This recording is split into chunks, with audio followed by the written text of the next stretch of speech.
মতপার্থক্য থাকলেও ফ্যাসিবাদের বিরুদ্ধে রাজনৈতিক দলগুলোর ঐক্যকে আরও দৃশ্যমান করা দরকার বলে মনে করেন প্রধান উপদেষ্টা ডক্টর মোহাম্মদ ইউনূস। অন্যথায় পরাজিত শক্তি একে সুযোগ হিসেবে নেবে। রাজনৈতিক দলগুলোর সঙ্গে বৈঠকে এসব কথা বলেন প্রধান উপদেষ্টা। এ সময় আইনশৃঙ্খলা নিয়ন্ত্রণে আরও কঠোর হওয়ার আহ্বান জানান রাজনৈতিক দলের নেতারা। রাকিব হাসানের রিপোর্টে দেখুন বিস্তারিত।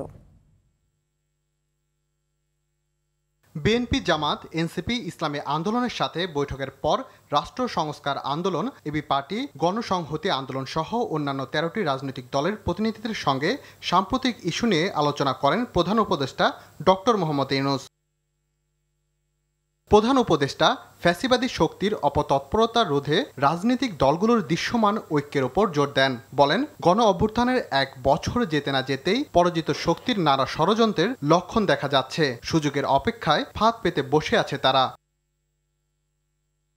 ফ্যাসিবাদীদের বিরুদ্ধে রাজনৈতিক ও গণ ঐক্য অটুট রাখার বিষয়ে প্রধান উপদেষ্টার বক্তব্য সমর্থন জানান সবাই। আইন শৃঙ্খলা নিয়ন্ত্রণে সরকারকে আরও কঠোর হওয়ার আহ্বান জানান তারা।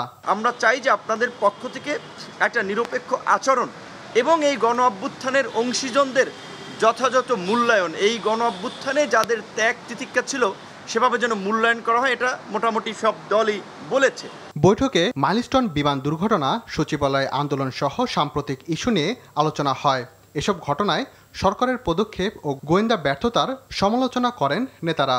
গোয়েন্দা তথ্য, ভুল তথ্য দিয়ে যেখানে সমস্যা হবে না, কোনো গোলমাল হবে না, সবাই জানে গোলমাল হওয়ার সম্ভাবনা ছিল, অথচ আপনার গোয়েন্দারা এই খবর দিয়ে পারে নাই। এটা আপনাকে খুঁজে বের করতে হবে, কেনই ফেল করলো তারা, গোয়েন্দা তথ্য ফেল করলো।